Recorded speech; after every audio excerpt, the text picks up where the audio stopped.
Hi guys, welcome back to Garden Obsessed. If you're new here, my name is Carla. I hope this isn't the first video that you're coming across, because today we're going to talk about some failures, along with some updates for some things that I haven't given updates on, in case anyone was wondering. A lot of the failures go hand in hand with the updates, so this should be fun. The first thing we'll talk about, I guess, is I tried to participate in the single seed challenge this year.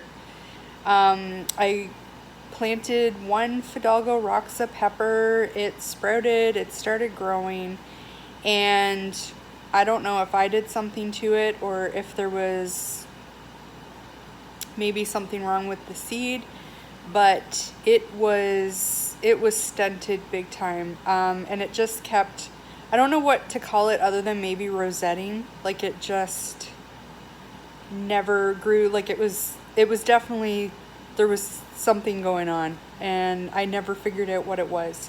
So I kind of just abandoned that after a couple months of it languishing. Finally put it out of its misery. It was only like 3 or 4 inches tall. It was never gonna give me any peppers. So that's update number 1.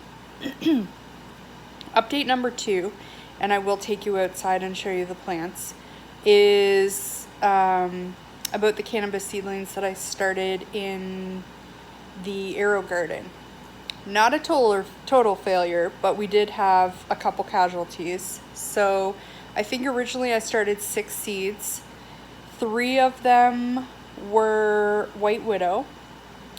We started 2 do-si-do seeds that I had saved from plant last year.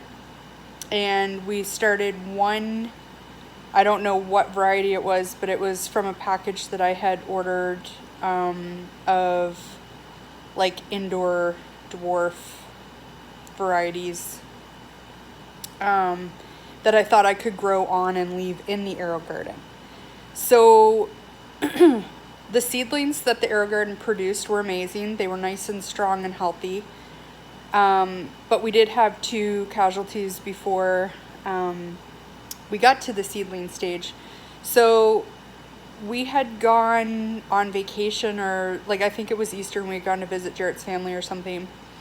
And of course they had sprouted while we were gone. And one of the seeds, I think it was, I can't remember if it was the White Widow or if it was the dwarf variety, but one of them, the cotyledons got stuck in the sponge, and by the time I saw it, it had already started to rot. Like, the sponge has a hole in it that's in the Aerogarden, and the cotyledons got caught on the bottom and weren't able to get on top of the seed and the rest of the plant and start growing up. So they rotted before I found it. So that's unfortunate.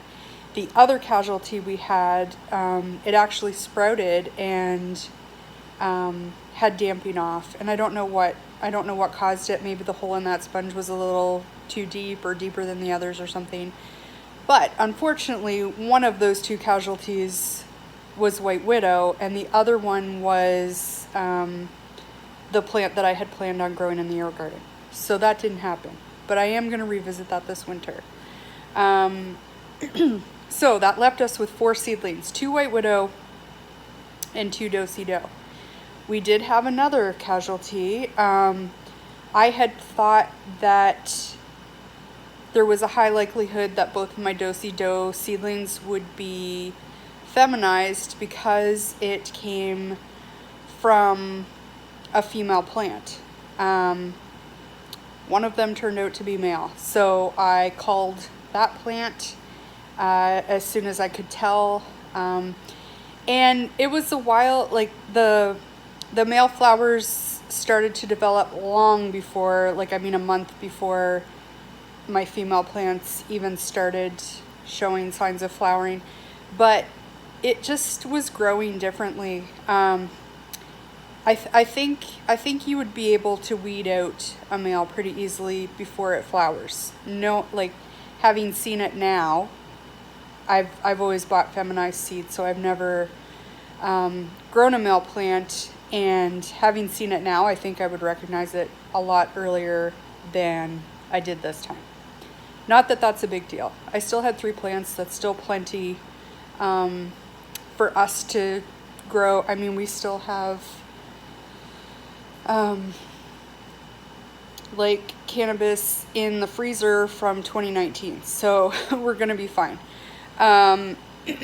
The other thing is I had nice, strong, healthy, perfect seedlings, and I totally abused them. They're okay. They're gonna give us a harvest. They're not bushy. They're kind of tall and narrow, and that's kind of not what you want. But I potted them up once, then got busy with everything else.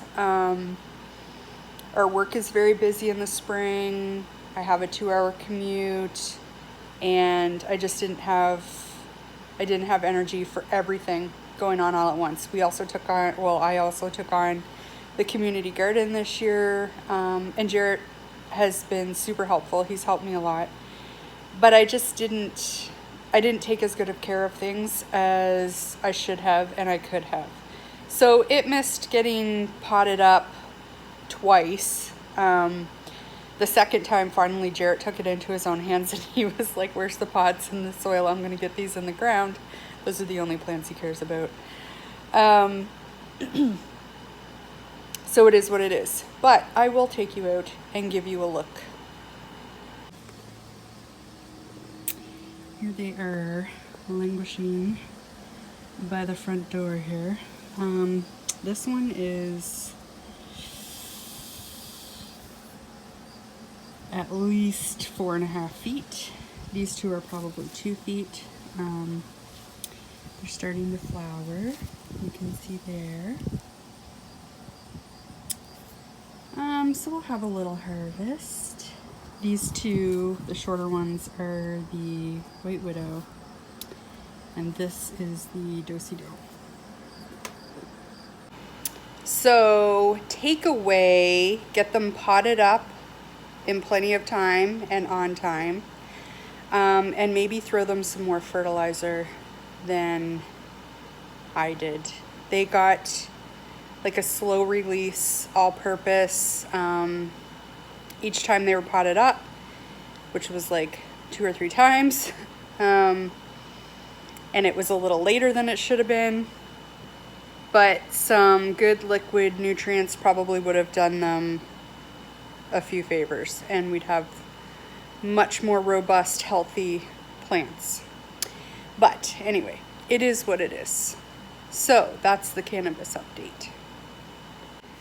So another casualty of just this summer disappearing through my fingers is I didn't get a lot of the dahlias planted until way late.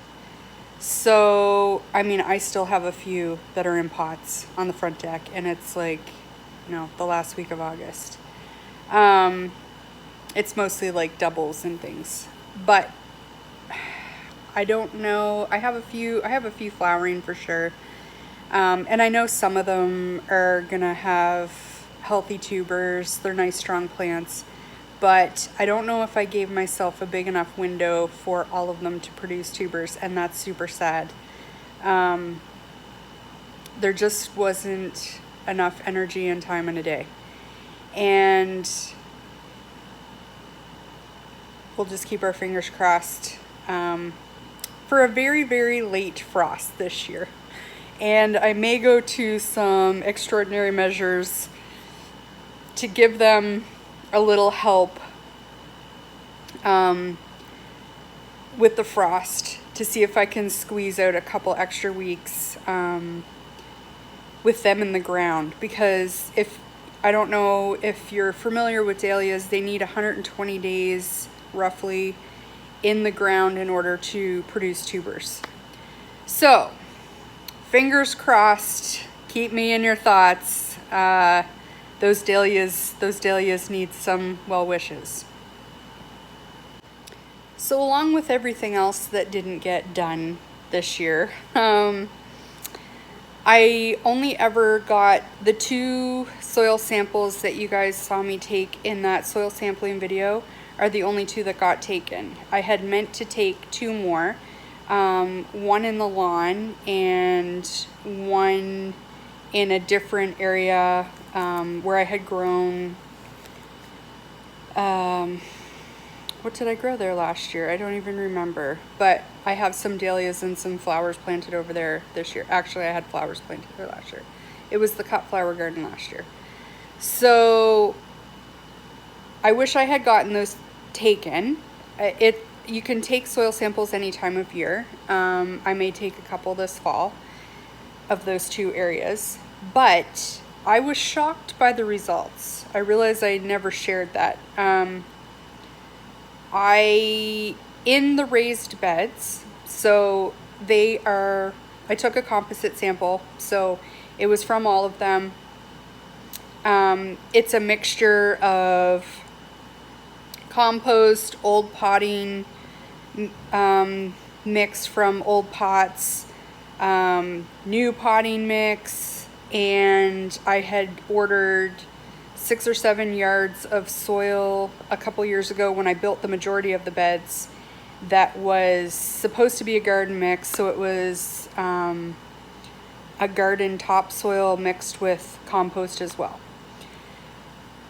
The pH was insanely high.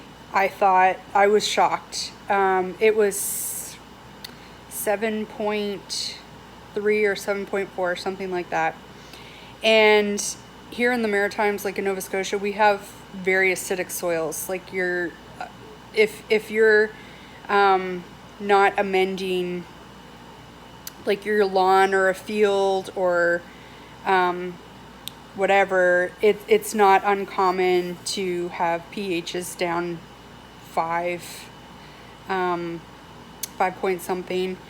And generally I'd be aiming for 6.5. So I was like, I don't know what to do with an alkaline soil. So I laid off and also nitrogen isn't tested for, but all of the other nutrients were quite high. So I didn't add a whole lot of anything this year. I was surprised how high everything was and thought it could use a year or 2 break, and maybe in a couple years I'll test again. That was surprising. The bed that was along the house was higher than I thought it was going to be, but it was not bad. I think it was 6.7 or something like that. And I was surprised because I haven't limed, like it used to be part of the lawn until last year, and I hadn't limed the lawn in probably 4 years. And here it's kind of like a general rule of thumb that you need to lime every year. And I had added a little bit of compost, but not a whole lot. So I was quite surprised at how high the pH actually was, and good reason to test your soil, because you don't always get what you expect that you're going to get. So that's a little soil update. So finally, I just wanted to talk a little bit about the community garden. So I think I told you guys previously, the garden is actually about 20 minutes from where we live, and this year, I did find that a little bit of a challenge. It's 20 minutes in the opposite direction that I travel for work every day. So by the time I would get home, having, worked a physical job outdoors all day, and then, had supper, I had zero interest in going to the community garden. So we tried to go most weekends, but, I have stepkids. We do a lot of things on the weekends, and they've definitely gone with me and they've helped me do stuff there, but I don't want their whole summer to revolve around my community garden with us. So there was a couple weeks where I didn't make it there, and what a weedy mess when I had time to go again and to get it under control again was a ton of work.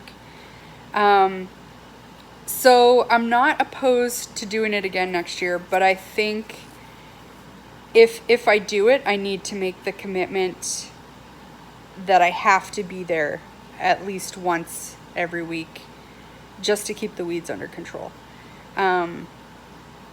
Other than that, I think it was pretty successful. Everything's growing well there. We did have a couple failures. The greens didn't really take, and I had used some old bean seeds that didn't germinate very well or got eaten or something. And there were cucumber beetles that got to some of my, I mean, they weren't even past the cotyledon stage, and I found cucumber beetles on some of my squash plants.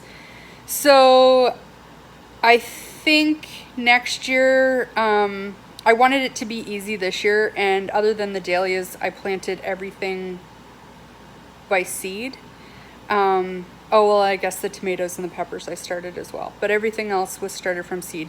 And I think next year, things like the squash plants, I would definitely have transplants, just so they can get ahead of some of those pests. And there was different weeds and different pest pressures than I was used to at home. You wouldn't think 20 minutes would make that much of a difference, but it's a very different growing experience just 20 minutes away.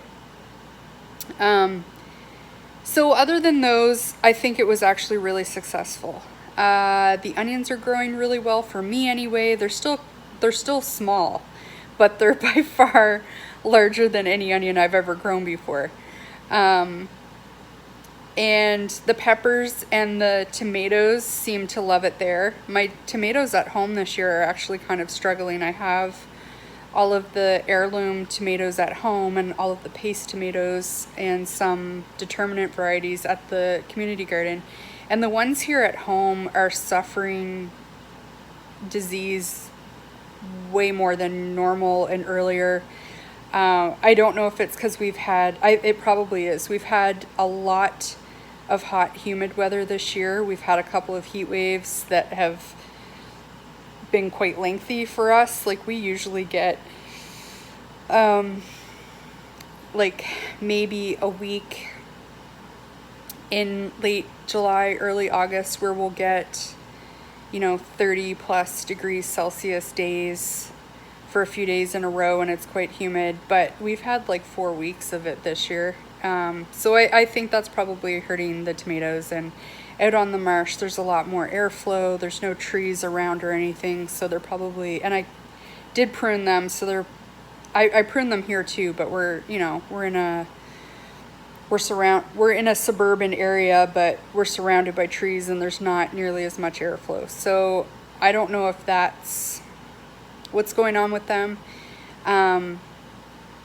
So that's a little disappointing, but I'm thankful that we have all those tomatoes at the community garden, and those are the ones that we actually need for salsa and things like that. So that's okay. And the peppers are amazing, so I can't complain there. Yeah. So I think that's all of my updates. I think that catches us up with everything that maybe people were still having questions about. And I thank you for having patience and sticking with me. And I hope you continue to come back. Thank you for watching, and we'll see you next time.